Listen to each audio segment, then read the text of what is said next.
এই যে বর্তমান দুনিয়ার 57টা মুসলমান দেশের রাষ্ট্রপ্রধান মুসলমান সরকার, মজলুম মুসলমানের পক্ষে থাকে না, তাদের জন্য তো। তাহলে তুমি তোমার গদিটা 100 বছর কামড় দিয়া ধরে রাখতে পারবে? ফেরাউনে তো 400 বছর কামড় দিয়া ধরে রাখতেছিল, এরপরে তোরে হাই পাইনি।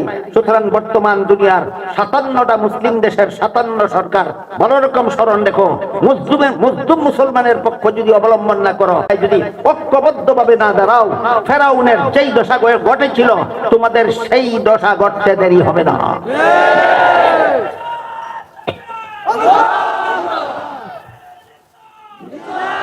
ফেরাউন কি 5 বছরের গদিওয়ালা ছিল না 400 বছরের গদিওয়ালা ছিল? ফেরাউন 5 বছরের গদিওয়ালা ছিল না, ফেরাউন 400 বছরের গদিওয়ালা ছিল। আল্লাহ পাক রব্বুল আলামিন ফেরাউনকে এত বড় স্বাস্থ্যবান বানাইছিলেন, নিরোগা বানাইছিলেন, 400 বছরের ভিতরে তার গায়ে জ্বর আসেনি কোনোদিন। 400 বছরের ভিতরে তার সর্দি হয়নি কোনোদিন। 400 বছরের ভিতরে তার কোনোদিন মাথা ব্যথা হয়নি। বলেন রোগা রাজা 400 বছরের না চিরসুস্থ রাজা? এমত অবস্থায় এক সময় সে দাবি করে বসলো, আমি তোমাদের রাজা নই, শুধু আমি তোমাদের খোদাও।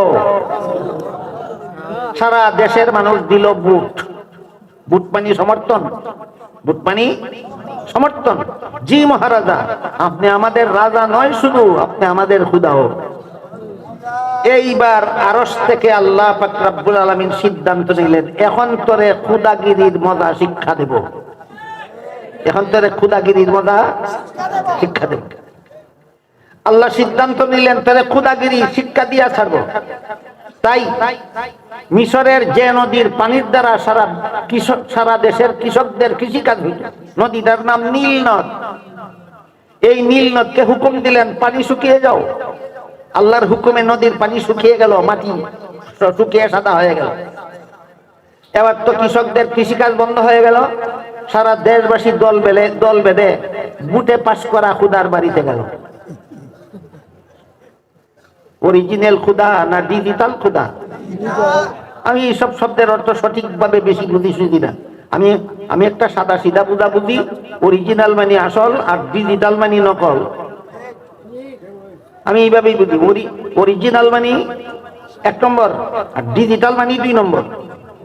সারা দেশের যারা বুট দিয়া খুদা বানাইছিল, এই বুটারেরা খুদার ডিজিটাল খুদার বাড়িতে গেল, গিয়া কইল, খুদা আপনাদের বুট চাইলেন, আমরা তো দিলাম, আপনি তো খুদা হইছেন, তো আমাদের নদীর পানি যে শুকায় গেল, আমার তো গৃহস্থী বন্ধ হয়ে গেছে, আমাদের গৃহস্থী চলবো কিভাবে?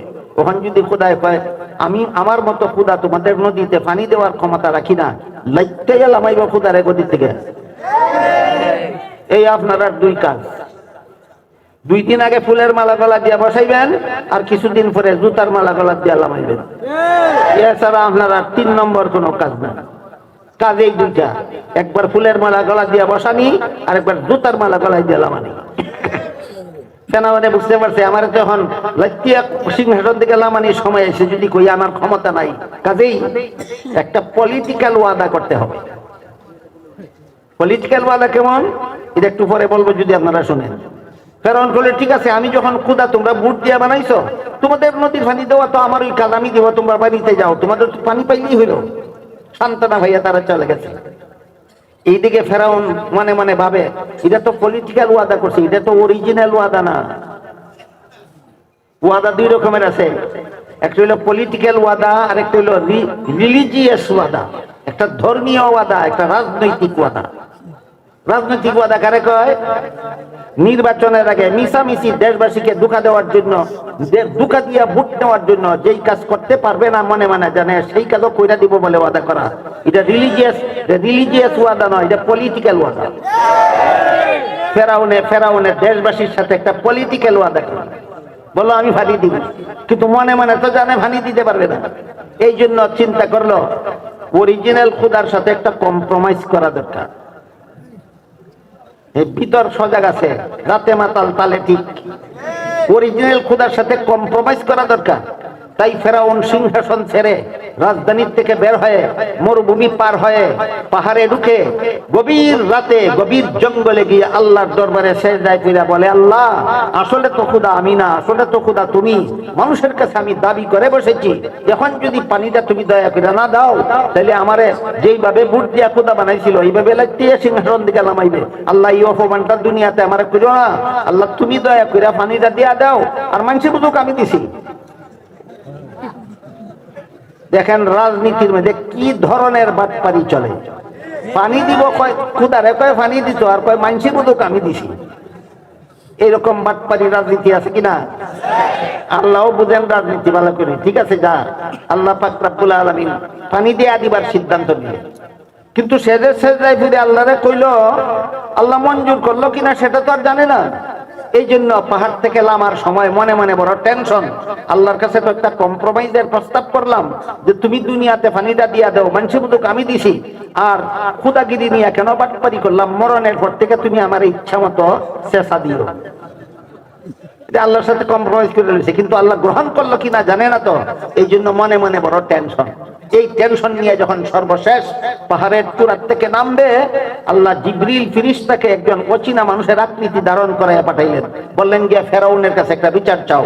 আল্লাহর হুকুমে জিবরিল ফেরেশতা একজন অচেনা মানুষের আকৃতি ধারণ করে এসে বলে, মহারাজ আমার একটা বিচার। তার মনটা শান্ত না, টেনশন আছে। হ্যাঁ, মন তো টেনশন। এই বেটা জঙ্গলের বিচারের জায়গায় হেন বিচারে যাবে অফিস টাইমে, যখন আমি সিংহাসনে বসে থাকবো। এই কথা বলতে না বলতেই পাহাড়ের টিলা থেকে চেয়ে দেখে নীল নদ পানিতে ভরপুর হয়ে আছে। তাহলে বোঝা গেল কম্প্রোমাইজ কাজে লাগছে। কাজে লাগছে কিনা? কাজে লাগছে। ওখানে টেনশন নাই, সাথে সাথে কয় ঠিক আছে ঠিক আছে। জঙ্গল হনাইছস কত কি বিচার? কয় মহারাজ বিচারের পিছনে সামান্য একটু ব্যাপার। একটা গুলাম মনিব রে মনিব ডাকে না, নিজের মনিব কয়। এই গুলামটার বিচার। একটা গুলাম আছে, এটা মনিব রে মনিব কয় না, নিজের মনিব কয়। এই গুলামটার বিচারের জন্য আপনার কাছে এসেছে।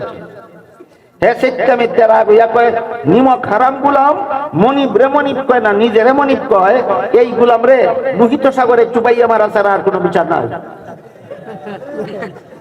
বিচার প্রার্থী কয়, ধন্যবাদ মহারাজা, আপনার সুবিচারে আমার পরাণটা জুড়াইল। দয়া করে রায়টা লিখে দেন। আল্লাহর দরবারে কাগজ কলমের অভাব আছে? অভাব নাই।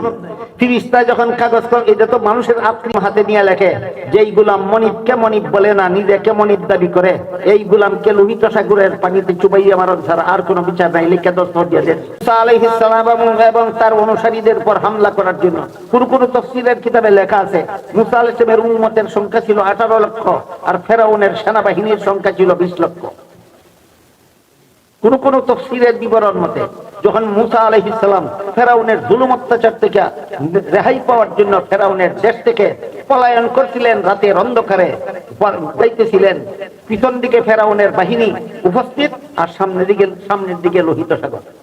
আল্লাহ মুসা আলাইহিস সালামকে বললেন, হাতের লাঠির দ্বারা দরিয়ার পানিতে আঘাত করুন। আঘাত করলেন, পানিটা 12টার পানি ফাঁক হইয়া 12টা রাস্তা করে দিল।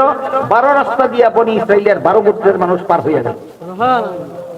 ফেরাউন 20 লক্ষ সেনাবাহিনী নিয়ে সাগরের পারে এসে দেখলো সাগরের এপার থেকে ওপার পর্যন্ত সদর রাস্তা 12টা রাস্তা আছে, যে রাস্তা দিয়া মুসা নবী পার হইয়া গেছেন, বনি ইসরাইল পার হইয়া গেছে। বাহিনীকে হুকুম দিল, যেই রাস্তা দিয়া মুসা পার হইয়া গেছে, তার বাহিনী পার হইয়া গেছে, সেই রাস্তা দিয়ে আমরাও পার হইয়া ওই পারে গিয়ে আঘাত করব। সাগরের মধ্যখানে যাওয়া অবস্থায় আল্লাহ হুকুম দিলেন সাগরের পানিকে, যেই আল্লাহর হুকুমে ফাঁক হইয়া নবী এবং নবীর অনুসারীকে রাস্তা করে দিয়েছ, সেই আল্লাহর হুকুমে পানি বন্ধ করিয়া সবগুলির চুবাইয়া মারো, আর বড়টারে মারার পরে বাসাইয়া দাও। যখন নাকানি চুবানি খাওয়া শুরু হইল লোহিত সাগরের তলায়, তখন ফেরাউন চিৎকার দিয়া বলতে লাগলো, আমি খোদা না, আমি খোদা না, মুসার খোদাই খোদা। তখন জিবরিল না কাগজটা সামনে দুইটা কয়, দেখ কেটা খোদাই বিচার করইবা, আগে দেখ এইটার মধ্যে কি লেখা, এটা কার হাতে লেখা? এটা তো আমার হাতে লেখা দেখা যায়, একটু হইরা দেখ। এর মধ্যে হইরা দেখে যেই গুলামে মনিব রে মনিব কয় না, নিজের মনিব দেখে, এরা লোহিত সাগরে চুবাইয়া মারণ ছাড়া আর কোনো বিচার নাই। জিবরাইলে কয়, তোর ব্যাপারে ওই বিচার চাইছিলাম, তুই রায় দিসলে, তোর রায় মতো আজকে এই হরিণতি তোর। এই কাহিনীটা আপনাদেরকে কেন শোনাইলাম?